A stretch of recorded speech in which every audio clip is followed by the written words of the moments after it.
In class 9th mathematics. इसमें आप लोगों को पिछले क्लास में चैप्टर 3 कंप्लीट किया गया था। आई होप आप लोगों को चैप्टर 3 समझ में आया होगा, और जिन बच्चे को कोई भी डाउट हो तो आप लोग मैसेज के थ्रू अपना डाउट क्लियर कर सकते हैं। कुछ बच्चों को अगर तब भी डाउट रहता है तो कॉलिंग के थ्रू आप जो है अपना डाउट क्लियर कर सकते हैं। जैसे मैसेज के थ्रू अगर डाउट क्लियर नहीं होता तो आप कॉलिंग के थ्रू आप अपना डाउट क्लियर कर सकते हैं। आज जो है नेक्स्ट चैप्टर है लीनियर इक्वेशन इन 2 वेरिएबल। आप लोगों को क्लास 8th में 9th में 8th में 7th में लीनियर इक्वेशन पढ़ाया गया था। लीनियर इक्वेशन होता क्या है, जिस इक्वेशन की पावर 1 होती है, अर्थात जिस वेरिएबल की पावर 1 होती है। वेरिएबल क्या है आप लोग पहले ये जान लीजिए। वेरिएबल जो होता है वो हमारा अल्फ़ाबेट, इंग्लिश का जो अल्फ़ाबेट होता है उसमें का X Y Z A B P Q R S कोई भी डिजिट हम जो है लिखकर हम अल्फ़ाबेट जो है अल्फ़ाबेट हम वेरिएबल मानते हैं। और उसके बाद फिर जब हमारा जो कांस्टेंट होता है उसको हम जो नंबर काउंट करते हैं 1 2 3 4 5 6 7 8, ये हमारा क्या होता है, कांस्टेंट होता है। तो कांस्टेंट और वेरिएबल, जिस वेरिएबल की पावर 1 होती है उसे वेरिएबल और कांस्टेंट को मिलाकर हम क्या बनाते हैं, लीनियर इक्वेशन बनाते हैं। कहने का मतलब ये है कि जिस वेरिएबल की पावर 1 होती है वो हमारा क्या होता है, लीनियर इक्वेशन। अब इस चैप्टर में कहा गया लीनियर इक्वेशन इन 2 वेरिएबल। तो इसमें 2 वेरिएबल इस इक्वेशन में होते हैं। जैसे एक एग्जांपल लीनियर इक्वेशन का होता है ax + by + c। तो यहाँ पर हमारा x का कॉफिशिएंट a, अर्थात a जो होगा वो हमारा कांस्टेंट हम लेते हैं और x हमारा क्या होता है, वेरिएबल होता है। जैसे ax + by, y हमारा क्या है, वेरिएबल है, और b जो है वो कांस्टेंट है। कहने का मतलब है a और b के प्लेस पर हम कोई भी डिजिट पुट कर सकते हैं। जैसे 2x + 3y = 5। तो यहाँ पर हमारा x एंड y क्या है, वेरिएबल है। इसमें कितने वेरिएबल हैं, 2 वेरिएबल है, और इन दोनों की पावर कितनी है, 1 है। तो इसलिए हमारा ये क्या होगा, 2 variable linear equation in 2 variable. x and y में जो पावर होती है वो छिपी होती है उसका। जैसे हम x + y = आपके बुक में एग्जांपल है x + y = 176।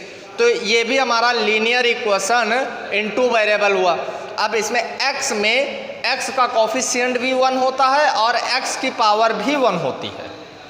y का भी कॉफिशिएंट 1 होता है, y की पावर भी 1 होती है।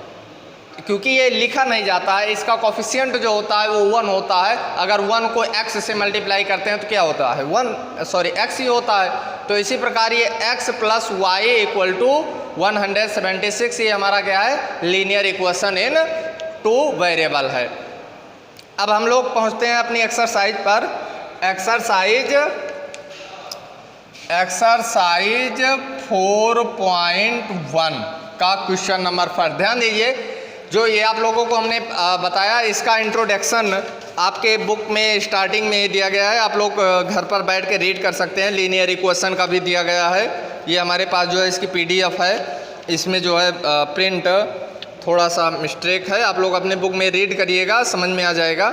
लीनियर इक्वेशन इन 2 वेरिएबल इसमें दिया है। ये पेज नंबर 67 पर ये this is an example of A linear equation in 2 variable, ये चीज़ है। तो इसको आप लोग रीड करिएगा तो आप लोगों को ये लीनियर इक्वेशन 2 वेरिएबल की भी डिफिनेशन भी मिल जाएगी। वैसे आप लोगों को मैंने डिफिनेशन बता भी दिया है। जिस वेरिएबल की पावर 1 होती है और जिसमें 2 वेरिएबल होते हैं वो हमारा क्या होता है, लीनियर इक्वेशन इन 2 वेरिएबल। अर्थात लीनियर इक्वेशन में पावर 1 होती है वो हमारा लीनियर इक्वेशन होता है, जिसकी पावर 2 होती है क्वाड्रेटिक इक्वेशन होता है, और जिसकी पावर हाईएस्ट पावर 3 होती है वो हमारा क्यूबिक इक्वेशन होता है। तो लीनियर इक्वेशन में क्या होता है, जिसकी पावर 1 होती है, कोई भी इक्वेशन हो जिसकी पावर 1 हो वो हमारा लीनियर इक्वेशन होता है। लेकिन इसमें 2 वेरिएबल का जिक्र किया गया है, तो इसमें 2 वेरिएबल होते हैं, एक्स एंड वाई मिलाकर जो इक्वेशन बनता है वो हमारा क्या होता है, लीनियर इक्वेशन इन 2 वेरिएबल होता है।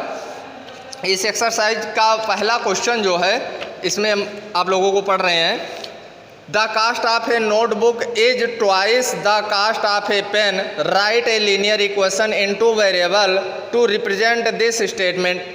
नीचे आपको हिंट भी दिया गया है जो लेट करना है, तो let the cost of a notebook equal to X. क्या होगा, let the cost of notebook equal to X, फिर the cost of pen equal to Y according to question. फिर इसमें कहा जा रहा है कि the cost of notebook is twice the cost of pen, जो पेन है वो नोटबुक से क्या है, ट्वाइस है। तो यहाँ पर हमारा क्या होगा, x equal to 2y, y को इस तरफ ट्रांसफर करेंगे तो x minus 2y equal to 0, ये हमारा क्या हुआ, आंसर हो गया। आप लोगों को केवल स्टेटमेंट लिखना था और इक्वेशन बनाना था 2 वेरिएबल लीनियर इक्वेशन 2 वेरिएबल। अब इसमें देखो लीनियर इक्वेशन है, सबकी पावर कितना है, 1 है, और वेरिएबल कितने हैं, x एंड y, 2 वेरिएबल है, तो यही हमारा क्या हो गया, लीनियर इक्वेशन 2 वेरिएबल हो गया। उसके बाद नेक्स्ट क्वेश्चन आता है कि express the following linear equation in the form ax plus B Y plus C equal to 0 and indicate the value of A B C. इसमें हमें जो इक्वेशन गिवन है उसमें हमको ए बी एंड सी की वैल्यू फाइंड करना है, जो हम इक्वेशन से क्या करेंगे, कंपेयर करेंगे। जो इक्वेशन होगा वो हमारा कांस्टेंट में होगा और वेरिएबल में होगा, लेकिन हम कंपेयर किससे करेंगे, A X plus B Y plus C से हम इसे कंपेयर करेंगे। फिर उसके बाद कंपेयर करने के बाद फिर ए बी सी की वैल्यू हम फाइंड करेंगे। जैसे क्वेश्चन नंबर 2 का फर्स्ट पार्ट है 2x plus 3y equal to 9.35, 5 पर ये क्या है, बार है। अब पहले हम इसमें क्या करेंगे, इसको इस तरफ ट्रांसफ़र करेंगे, तो 2x प्लस 3y माइनस 9.35 बार इक्वल टू 0। तो अब इसको हम कंपेयर करेंगे, ax plus by plus C equal to 0 is comparing, क्या करेंगे, कंपेयरिंग। अब इसको हम कंपेयर करेंगे इन इक्वेशन। अब इसमें हम कंपेयर करेंगे तो x x है तो इसका कोफिशिएंट क्या है, a है, इसका कोफिशिएंट क्या है, 2 है। तो हम वेरिएबल सेम है तो कोफिशिएंट को कंपेयर करेंगे तो a इक्वल टू 2, फिर y वेरिएबल सेम है तो b इक्वल टू 3, जो साइन रहेगा साथ में साइन भी ले लेंगे, प्लस है तो प्लस ही लिया जाएगा। फिर c इक्वल टू, अब यहाँ पर कांस्टेंट हमारा माइनस में है तो इसलिए इस पर माइनस लिखेंगे, माइनस 9.35 बार। समझ में आया ना। तो इसी प्रकार से हम क्या करते हैं, ए बी सी की वैल्यू फाइंड कर लेते हैं। फिर क्वेश्चन नंबर इसका 2 जो है आप लोगों को बता रहे हैं, ये फ्रैक्शन में है। जैसे दिया गया है x minus Y upon 5 minus 10 equal to 0।